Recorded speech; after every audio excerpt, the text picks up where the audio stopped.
UPSC prelims 2023 जो aspirant परीक्षा देने जा रहे हैं, तो संविधान जिसको बेसिक संविधान समझना है, एकदम स्टार्ट से संविधान समझना है, तो सबसे पहले वो एस्पिरेंट ये इमेजिन करें कि कॉन्स्टिट्यूशन जो बनता है वो कैसे वो बनता है। तो सबसे पहले आप इमेजिन करें कि आपको एक कंट्री दी जाती है और उस कंट्री में कोई रूल रेगुलेशंस नहीं है, आपको उस कंट्री को पूरा कंट्रोल करना है।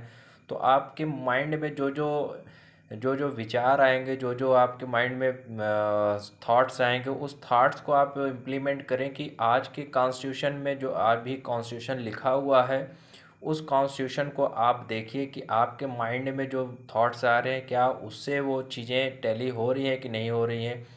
जब आपको आपको जब कोई ऐसी कंट्री मिल जाती है जहाँ पर कोई रूल रेगुलेशंस नहीं होता है, तो वहाँ पर आप खुद इमेजिन करें कि क्या क्या हम रूल्स रेगुलेशंस या रूल मैं बनाऊँ कि जिससे कि पूरे सिटीजन पे, नागरिकों पर एक अधिकार स्थापित किया जा सके, उनको स्वतंत्रता भी दी जा सके और उन पर नियंत्रण भी रखा जा सके, उनको सारी सुविधा कानून के अकॉर्डिंग प्राप्त कराया जा सके।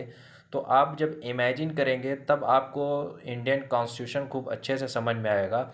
अब आपको थोड़ा हम बिहाइंड हिस्ट्री में ले चलते हैं इंडियन कॉन्स्टिट्यूशन के। जैसे इंडिया पर 1206 पे गुलाम वंश की स्थापना हो गई थी। तो आज के टाइम में जो प्रधानमंत्री का पद है, तो उस समय जब गुलाम वंश आया था, तो उस समय प्रधानमंत्री का जो पद था उसको हम सुल्तान बोलते थे। फिर 1206 से लेकर 1526 तक उस पद को हमने सुल्तान के नाम से जाना था। फिर सुल्तान के बाद से 1526 में बाबर के आने के बाद हमने उस पद को बादशाह के नाम से जाना। और 1526 से लेकर 1773 के रेगुलेटिंग एक्ट तक, जब तक ब्रिटिश के कॉन्स्टिट्यूशन नहीं इम्प्लीमेंट भारत पर होने लगा, तब तक हमने उस पद को बादशाह के पद से जाना, बादशाह के नाम से। फिर 1773 के रेगुलेटिंग एक्ट से लेकर 1950 तक, जब तक भारतीय संविधान लागू नहीं हो गया, तब तक हमने उस पद को 4 नामों से जाना है। जैसे सबसे पहले हमने बंगाल के गवर्नर, फिर बंगाल के गवर्नर जनरल, फिर भारत के वायसराय, और फिर पहले वायसराय, फिर उसके बाद भारत के वायसराय के नाम से हमने 4 नामों से जाना।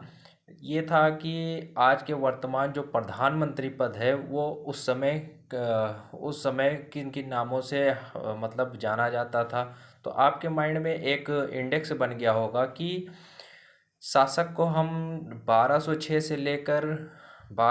से लेकर आज वर्तमान 2022 में जो प्रधानमंत्री का पद है, आपने इस चीज़ को समझा कि शासक का रूप कैसे मध्यकालीन से लेकर आधुनिक टाइम में कैसे परिवर्तित हो गया।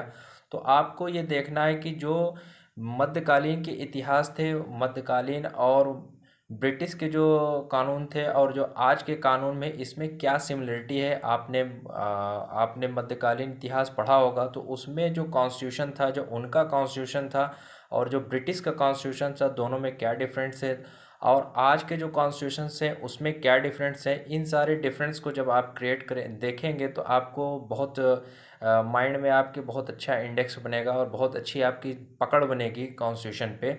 उसके बाद आप इमेजिन करिए कि आपको एक कंट्री दी जाती है और उस कंट्री में कोई रूल रेगुलेशंस नहीं है और आपके पास 3 कॉन्स्टिट्यूशन है। एक एक एक मिडवल हिस्ट्री का है, एक